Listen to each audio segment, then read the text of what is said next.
ప్రాచీన భారతీయ దేవాలయాలు కేవలం భక్తి కేంద్రాలు మాత్రమే కావు. అవి వాస్తుశాస్త్రం మరియు శిల్పశాస్త్రం ఆధారంగా నిర్మించబడిన అద్భుతమైన ఇంజనీరింగ్ అద్భుతాలు. మొదటగా గర్భాలయం మరియు వాటి శిఖరాల యొక్క ప్రత్యేకత గురించి తెలుసుకుందాం.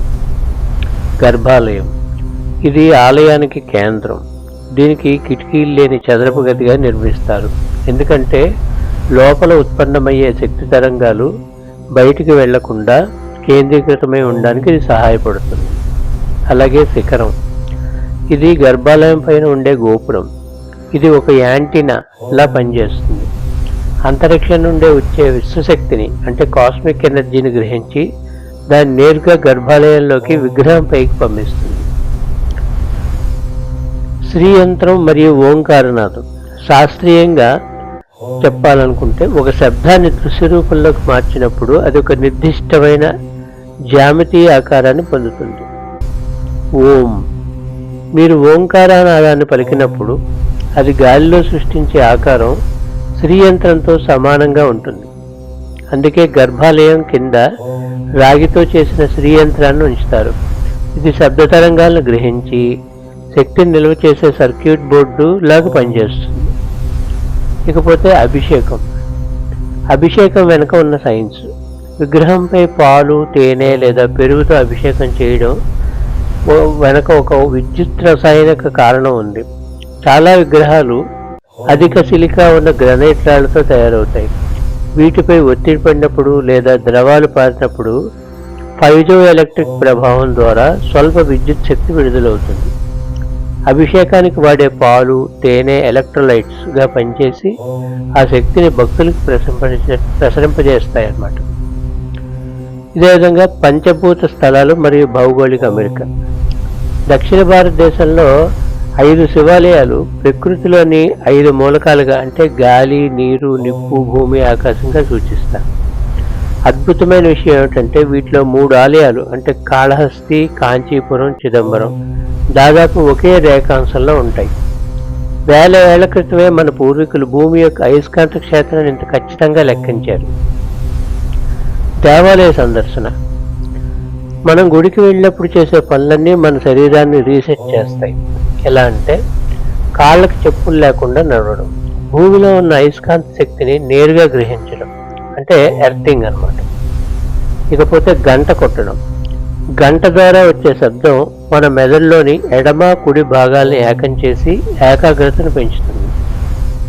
ప్రదక్షిణం చేయడం. గర్భాలయం చుట్టూ ఉన్న అయస్కాంత వలయంలో నడవడం ద్వారా మన శరీరంలో శక్తి సమతుల్యం అవుతుంది. పంచభూత స్థలాలు మరియు భౌగోళిక అమెరిక. దక్షిణ భారతదేశంలో ఉన్న కాంచీపురం, ఇక్కడ లింగం మట్టితో తయారై ఉంటుంది. ఇది ఘనస్థితిని సూచిస్తుంది. తిరువానకైవల్, ఆ గర్భాలయంలో ఎప్పుడూ నీరు ఊట ఉంటుంది. ఇది ద్రవస్థితిని సూచిస్తుంది. తిరుమన్నామలై, అగ్ని, ఇది శక్తికి ప్రతీక. కాళహస్తి, గాలి, అడవి. గర్భాలయంలో కూడా ఎక్కడా దీపం ఎప్పుడూ కదులుతూ ఉంటుంది. చిదంబరం, ఇది శూన్యాన్ని లేదా అంతరిక్షాన్ని సూచిస్తుంది. ఖగోళ శాస్త్రం. భూమి, సూర్యుడు మరియు చంద్రుని మధ్య ఉన్న దూరాన్ని పరిశీలిస్తే 108 అనే ఒక సంఖ్య కాస్మిక్ కాన్స్టెంట్ గా కనిపిస్తుంది. ఇది ఎలాగో చూద్దాం. సూర్యుని యొక్క వ్యాసం కంటే భూమికి, సూర్యునికి మధ్య ఉన్న దూరం సుమారు 108 రెట్లు ఉంటుంది. చంద్రుని వ్యాసం కంటే భూమికి, చంద్రునికి మధ్య ఉన్న దూరం సుమారు 108 రెట్లు ఉంటుంది. సూర్యుని వ్యాసం భూమి వ్యాసం కంటే సుమారు 108 రెట్లు పెద్దది. అలాగే మానవ శరీరం యొక్క శక్తి కేంద్రాల కోసం తెలుసుకుందాం. యోగా మరియు ఆయుర్వేదం ప్రకారం మన శరీరంలో శక్తి ప్రవహించే మార్గాలు, నాడులు ఉంటాయి. శరీరంలోని ప్రధాన శక్తి కేంద్రాలు అంటే చక్రాలు అంటాం కలిసే చోట మొత్తం 108 ప్రధాన నాడీలు కేంద్రీకృతమై ఉంటాయి. వీటిలో అత్యంత ముఖ్యమైనది హృదయ చక్రం. మన జపమాలలో కూడా 108 పూసలను ఉపయోగించడం దీనికి కారణం. ప్రతి మంత్రోచ్చారణ ఒక నాడిని ఉత్తేజితం చేసి శరీరంలో శక్తి సమతుల్యాన్ని కలిగిస్తుందని నమ్మకం. అలాగే గణిత శాస్త్రం చూసుకుంటే శ్రీయంత్రంలో మర్మస్థానాలు మొత్తం 54 ఉంటాయి. ప్రతి స్థానంలోనే శివ శక్తి స్త్రీ పురుష అంశాలు ఉంటాయి కాబట్టి 54 × 2 అంటే 108. జ్యోతిష శాస్త్రం మొత్తం 12 రాసులు మరియు 9 గ్రహాలు ఉంటాయి. అంటే 12 × 9 108. మొత్తం 27 నక్షత్రాలు ఉన్నాయి. ప్రతి నక్షత్రానికి 4 పాదాలు ఉంటాయి. అంటే 27 × 4 108. అంటే ఆకాశంలో గ్రహాల గమనాన్ని, నక్షత్రాల స్థితిని 108 అనే సంఖ్య ద్వారా మన పూర్వీకులు వివరించారు. సమయం మరియు ప్రకృతి కూడా మనం ముందు చర్చించినట్లుగా విశ్వతరంగంలో ఫ్రీక్వెన్సీ 108 దాకా దాగి ఉంది కదా. భూమిపై ఋతువులు మరియు కాలచక్రం మారే విధానం కూడా ఈ సంఖ్యతో ముడిపడి ఉంది. ఇదే విధంగా మనం ప్రదక్షిణ అంతా చేసుకుని వచ్చిన తర్వాత గుడిలో కూర్చుంటాం కొంతసేపు.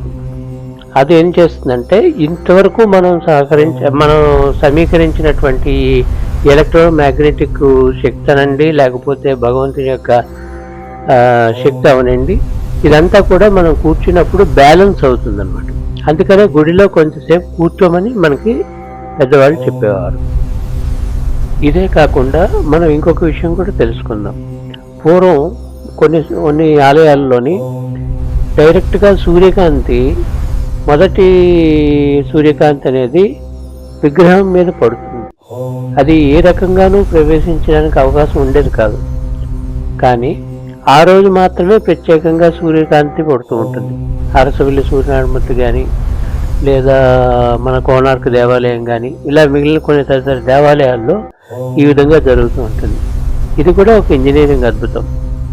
దీన్ని మన పూర్వీకులు కరెక్ట్గా క్యాలిక్యులేట్ చేసి ఆ రకంగా గుడిని నిర్మించడం జరిగింది. దాని ద్వారా మనం సూర్యకాంతి విగ్రహం మీద పడేటట్టు చూడగలుగుతున్నాం.